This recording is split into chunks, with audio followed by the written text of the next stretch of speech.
ಮನೆಯಲ್ಲಿ ದಾರಿದ್ರ್ಯ ಬರಲು ನಾವು ತಿಳಿದೋ ತಿಳಿಯದೆ ಮಾಡುವಂತಹ ಈ 31 ತಪ್ಪುಗಳೇ ಕಾರಣ.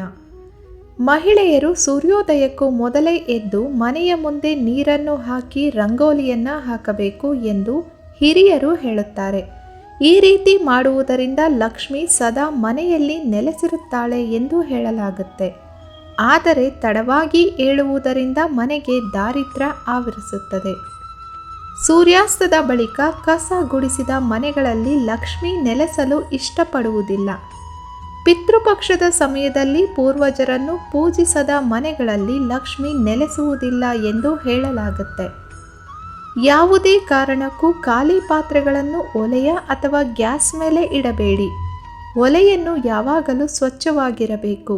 ಇದು ಮನೆಯಲ್ಲಿ ಸಂತೋಷ ಮತ್ತು ಸಮೃದ್ಧಿಯನ್ನು ತರುತ್ತದೆ. ಸಮಾಜದಲ್ಲಿ ಗೌರವವನ್ನು ಹೆಚ್ಚಿಸುತ್ತದೆ.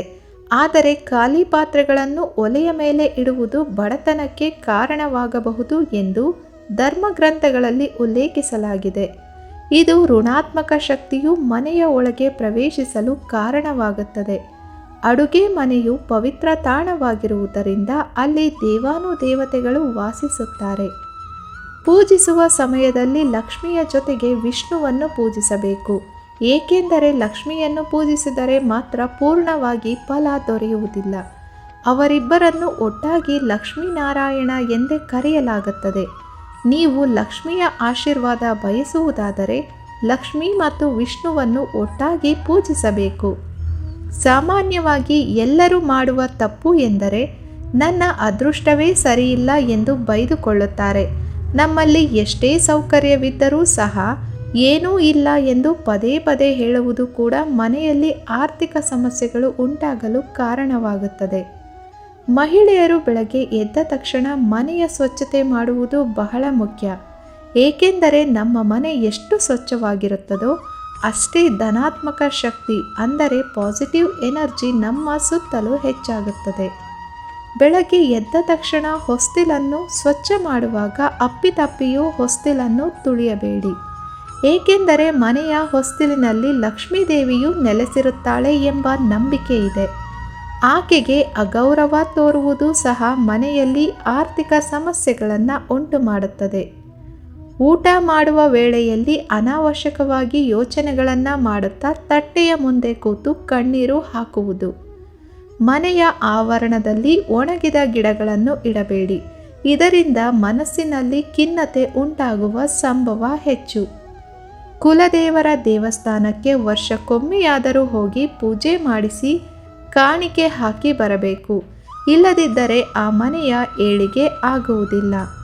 ನಿಂತ ಗಡಿಯಾರವು ಅಶುಭ ಸಂಕೇತದ ಲಕ್ಷಣ. ಅದನ್ನು ಕೂಡಲೇ ಸರಿಪಡಿಸುವುದು ಉತ್ತಮ. ಮನೆಯಲ್ಲಿ ಹಿರಿಯರಿಗೆ ಮತ್ತು ತಂದೆ ತಾಯಿಯರಿಗೆ ಕಾಲು ಮುಟ್ಟಿ ನಮಸ್ಕರಿಸುವಂತಹ ಪದ್ಧತಿಯನ್ನು ಮಕ್ಕಳಲ್ಲಿ ಬೆಳೆಸಿ. ಹೆತ್ತವರಿಗೆ ಅದರ ಅವಶ್ಯಕತೆ ಇಲ್ಲದೇ ಇರಬಹುದು. ಆದರೆ ಹೆತ್ತವರ ಆಶೀರ್ವಾದವು ಮಕ್ಕಳನ್ನು ನಿರಂತರವಾಗಿ ರಕ್ಷಿಸುತ್ತದೆ. ದೇವರ ಕೋಣೆಯಲ್ಲಿ ಎಂದಿಗೂ ಒಂಟಿ ದೀಪವನ್ನು ಉರಿಸಬಾರದು. ಸಣ್ಣ ದೀಪವಾದರೂ ಪರವಾಗಿಲ್ಲ, 2 ದೀಪಗಳನ್ನು ಹಚ್ಚಿಡಿ. ಯಾವುದೇ ಹೊಸ ಬಟ್ಟೆ ಅಥವಾ ಒಡವೆಗಳನ್ನು ತಂದರೆ ಮೊದಲು ಅದನ್ನು ದೇವರ ಸನ್ನಿಧಾನದಲ್ಲಿಟ್ಟು ನಂತರ ತೆಗೆದುಕೊಳ್ಳಬೇಕು. ಮನೆಯಲ್ಲಿ ಜೇಡರ ಬಲೆ ಕಟ್ಟುವುದು ಅಶುಭದ ಸಂಕೇತ. ತಕ್ಷಣವೇ ಅದನ್ನು ನಿವಾರಿಸಿ. ಮನೆಯು ಎಷ್ಟು ಸ್ವಚ್ಛವಾಗಿರುವುದು ಅಷ್ಟೇ ದೈವಿಕ ಕಳೆ ವೃದ್ಧಿಸುತ್ತದೆ. ಮನೆಯ ಯಾವುದೇ ಜಾಗದಲ್ಲಿ ಪಾರಿವಾಳಗಳು ಮನೆ ಮಾಡಿದರೆ ಅದು ಕಷ್ಟಗಳು ಎದುರಾಗುವಂತಹ ಸಂಕೇತವಾಗಿದೆ. ಅವುಗಳ ಪ್ರಾಣ ಹಾನಿ ಆಗದಂತೆ ಅಲ್ಲಿಂದ ಓಡಿಸಬೇಕು. ಕುಲದೇವರಿಗೆ, ಇಷ್ಟದೇವರಿಗೆ ಮನೆಯ ಎಲ್ಲ ಶುಭ ಕಾರ್ಯಗಳಲ್ಲೂ ಕಾಣಿಕೆಯನ್ನು ತೆಗೆದು ಇಡುವುದನ್ನು ರೂಢಿ ಮಾಡಿಕೊಳ್ಳಿ.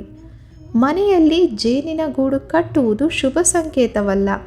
ಸಾಧ್ಯವಾದಷ್ಟು ಯಾವುದೇ ಜೀವಿಗಳಿಗೆ ಮನೆಯ ಒಳಗಡೆ ಹಾನಿ ಮಾಡಬೇಡಿ. ಬಾವಲಿಗಳು ಮನೆಯ ಸರಹದ್ದಿನಲ್ಲಿ ವಾಸ ಮಾಡದಂತೆ ಎಚ್ಚರ ವಹಿಸಿ. ಉತ್ತರ ದಿಕ್ಕಿಗೆ ತಲೆಯನ್ನು ಹಾಕಿ ಮಲಗಬಾರದು.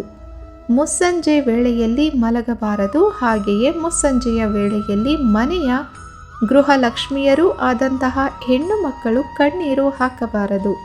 ಇದರಿಂದ ಮನೆಯ ಏಳಿಗೆ ಆಗುವುದಿಲ್ಲ. ಬರೀ ನೆಲದಲ್ಲಿ ಮಲಗುವುದಾಗಲಿ ಅಥವಾ ಹರಿದ ವಸ್ತ್ರಗಳನ್ನು ಧರಿಸುವುದಾಗಲಿ ಮಾಡಬಾರದು.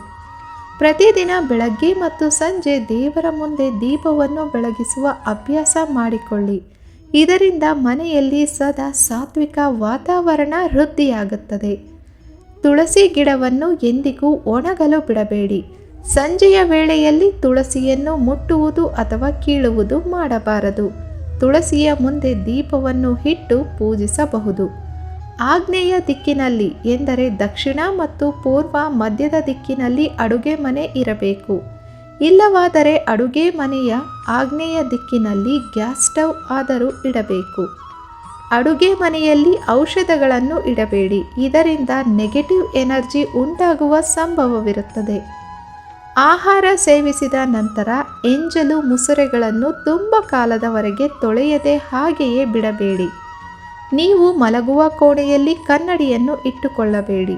ಒಂದು ವೇಳೆ ಕನ್ನಡಿಯನ್ನು ಆ ಜಾಗದಿಂದ ತೆಗೆದುಹಾಕಲು ಸಾಧ್ಯವಿಲ್ಲವೆಂದರೆ ನಿಮ್ಮ ಮುಖ ಕಾಣದಂತೆ ಒಂದು ಬಟ್ಟೆಯನ್ನು ಕನ್ನಡಿಯ ಮೇಲೆ ಹಾಕಿ. ರಾತ್ರಿಯ ಹೊತ್ತು ಕನ್ನಡಿಯನ್ನು ನೋಡುವುದು ಅಷ್ಟು ಒಳ್ಳೆಯದಲ್ಲ. ವರ್ಷಕ್ಕೆ ಒಮ್ಮೆಯಾದರೂ ಯೋಗ್ಯರಿಗೆ ದಾನ ಮಾಡಿ. ಇದರಿಂದ ನಿಮ್ಮ ಸಂಪತ್ತು ದೈವಿಕ ರೂಪ ಪಡೆಯುತ್ತದೆ.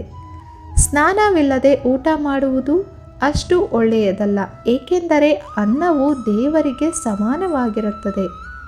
ನಿಮಗೆ ಸಮಯ ಸಾಲುತ್ತಿಲ್ಲ ಎನಿಸಿದರೂ ಕೂಡ ಸಾಧ್ಯವಾದಷ್ಟು ಈ ನಿಯಮಗಳನ್ನು ಪಾಲಿಸಲು ಪ್ರಯತ್ನಿಸಿ. ಇದರಿಂದ ತಾನಾಗಿಯೇ ಮನೆಯಲ್ಲಿ ಶಾಂತಿ ನೆಮ್ಮದಿ ನೆಲೆಸುತ್ತದೆ. ಏಕೆಂದರೆ ಸುಖ ಶಾಂತಿ ನೆಮ್ಮದಿಯನ್ನು ನಾವು ಹಣದಿಂದ ಖರೀದಿಸಲು ಸಾಧ್ಯವಿಲ್ಲ. ನಮ್ಮ ಪೂರ್ವಜರು ಹೇಳಿಕೊಟ್ಟ ಇಂತಹ ನಿಯಮಗಳನ್ನು ಪಾಲಿಸುವುದರಿಂದ ಮಾತ್ರ ಮನೆಯಲ್ಲಿ ಸುಖ ಶಾಂತಿ ನೆಮ್ಮದಿ ನೆಲೆಸಲು ಸಾಧ್ಯ. ಈ ಮಾಹಿತಿ ನಿಮಗೆ ಇಷ್ಟವಾಯಿತೆಂದು ಭಾವಿಸುತ್ತೇನೆ ಸ್ನೇಹಿತರೆ. ಇನ್ನಷ್ಟು ಉಪಯುಕ್ತ ಮಾಹಿತಿಗಳನ್ನು ತಿಳಿಯಲು ಮಾಯಾವಿ ಮನಸ್ಸು ಚಾನಲ್ನ ಸಬ್ಸ್ಕ್ರೈಬ್ ಮಾಡಿಕೊಳ್ಳಿ.